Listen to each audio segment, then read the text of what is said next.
go, you're getting all wrapped up. So this baby is about 5 minutes old. Yeah, welcome to the world, little one. And the lights just went out. And there's no more light here in the hospital.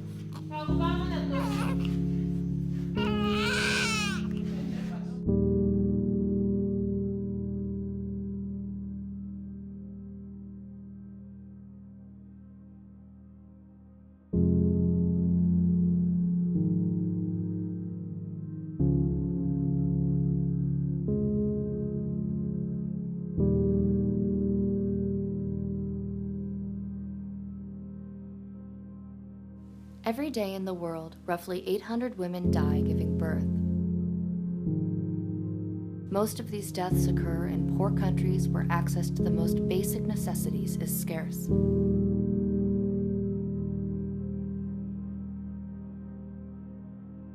In Africa, the lifetime chance of a woman dying during childbirth is 1 in 39, compared to the United States, where there is a lifetime chance of 1 death per every 5,405 births.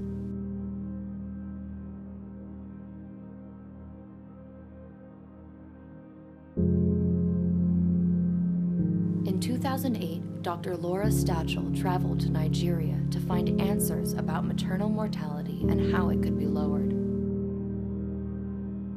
I was invited as an obstetrician to go and observe what was happening inside the delivery rooms and inside the hospitals in northern Nigeria as a way to work with Nigerian doctors and researchers on ways to approach maternal mortality and lower the very high rates of maternal death there.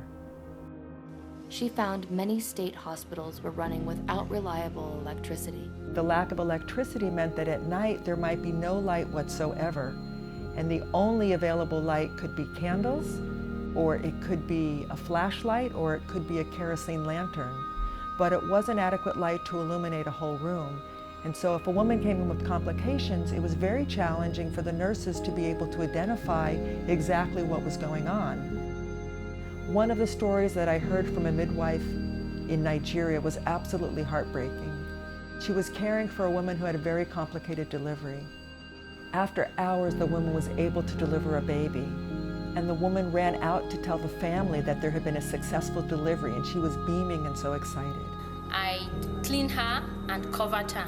And as she took care of the baby and washed it, she was using her flashlight. She then turned her flashlight towards the mother. I came back to see how the mother is doing. And realized that the mother was in a pool of blood. That's when I realized the woman is dead already. And from there I noticed her clothes soaked. Everywhere was blood.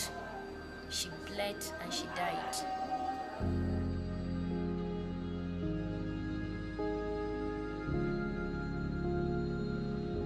I think it's unconscionable that women like this midwife have to face conditions where they have to choose which one of their patients they can see in a room, where they're not able to provide the care that they're trained to provide.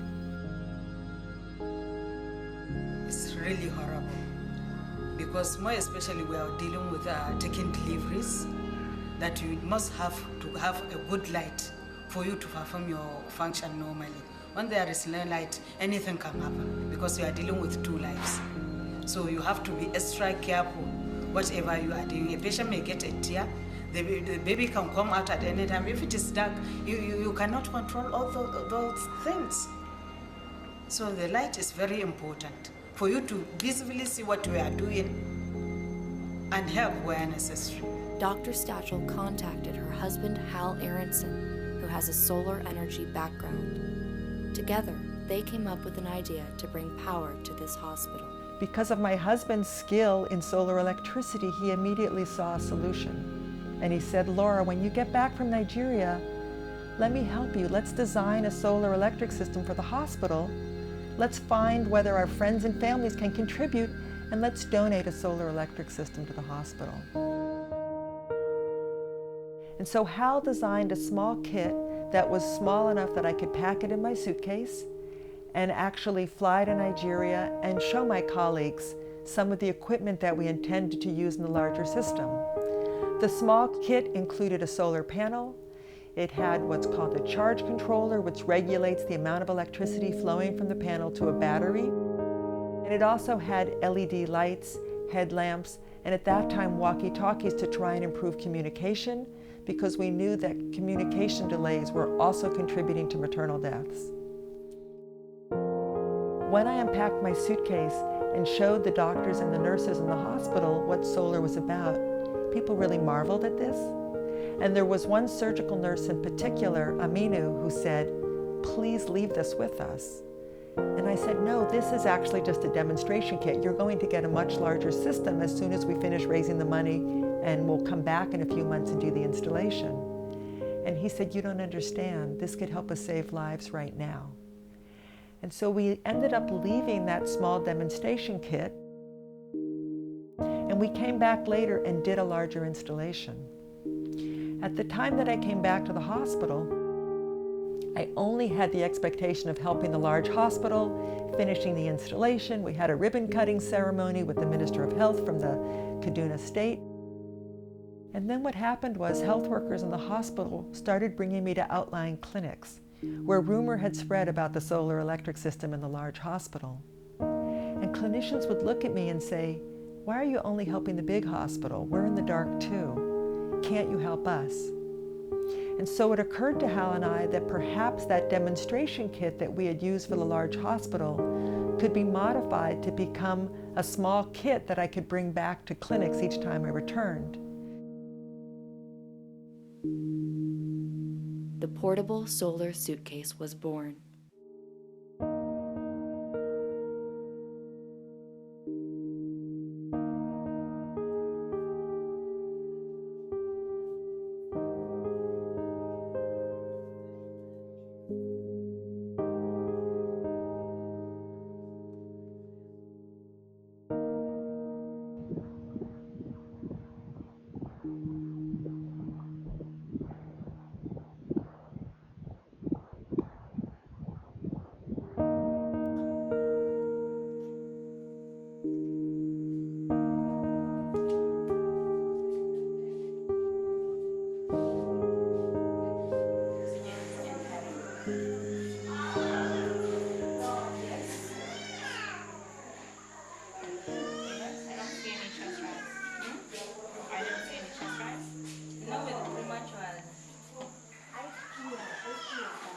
Is the light at a good position? Yes. Okay.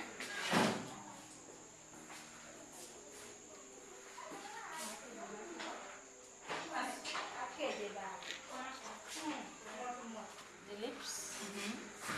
Yeah, color. Yes.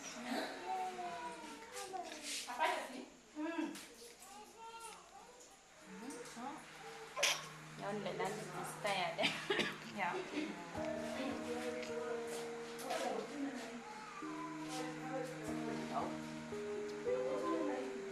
She's breathing on her own. Look at that. Yeah, it's really beautiful.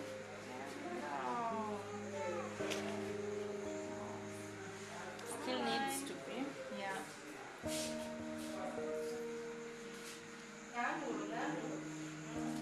So this is an amazing time for We Care Solar and Safe Mother, Safe Babies. Jackie, what are your thoughts? Amazing solar suitcase! Look at this light. How hard would it be to do this in complete darkness with flashlight? Amazing experience. Yeah. Today, the solar suitcase is manufactured by Morgan Royce Industries in Fremont, California. Welcome to Morgan Royce Industries. We have the pleasure of assembling the We Care Solar suitcase. We spend maybe 3 to 4 months planning the materials and acquisition of all the materials to be received at Morgan Royce. We then kit these units to the floor with a complete document control package for planning and execution. The solar suitcase that we currently have is one that was designed after many, many iterations. We took feedback from healthcare workers who were using these small kits that Hal and other volunteers had designed and tried to see what was working, what was problematic, what was easy to use, and what was difficult to use. And we incorporated all of that information into the current design. So the current design has a case that not only is used to transport the suitcase, but it also becomes a cabinet that fixes on the wall and helps the solar suitcase to become a permanent system.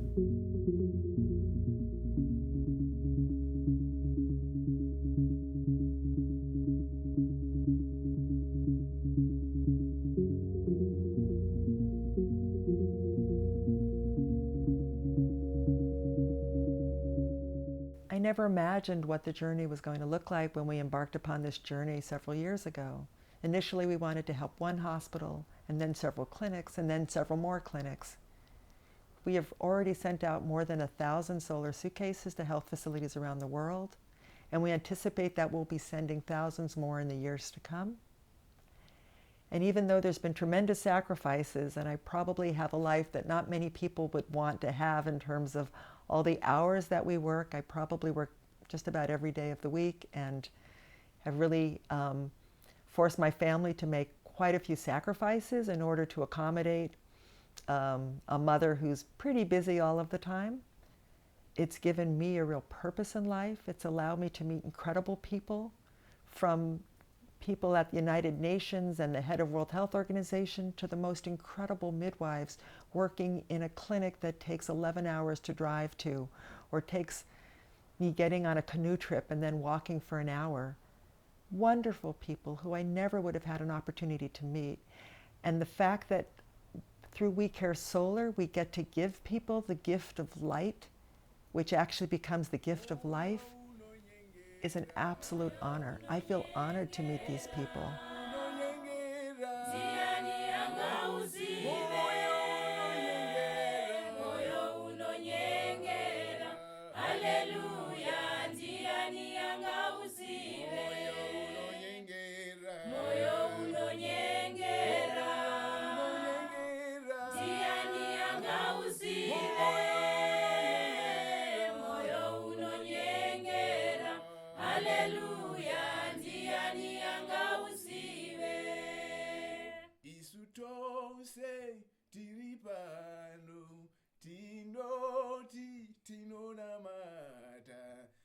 Asi zviri mumoyo Jehovah vanozviziva unonyengera moyo unonyengera Tiani angauzive moyo unonyengera Hallelujah Tiani angauzive. Today is the happiest day in my life for this night. Really? The happiest day in my life. Tell me why. For the light. Why is it making you so happy? Because today we are free from darkness.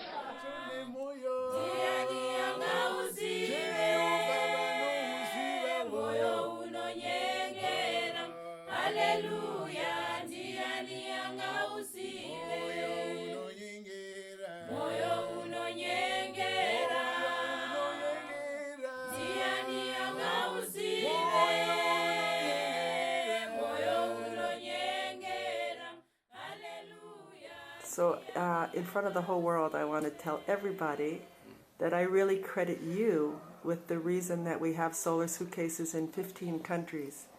15 countries now. That's fantastic. Because you convinced me that it was going to be used, and nothing could be more important Yeah, of course. than helping patients.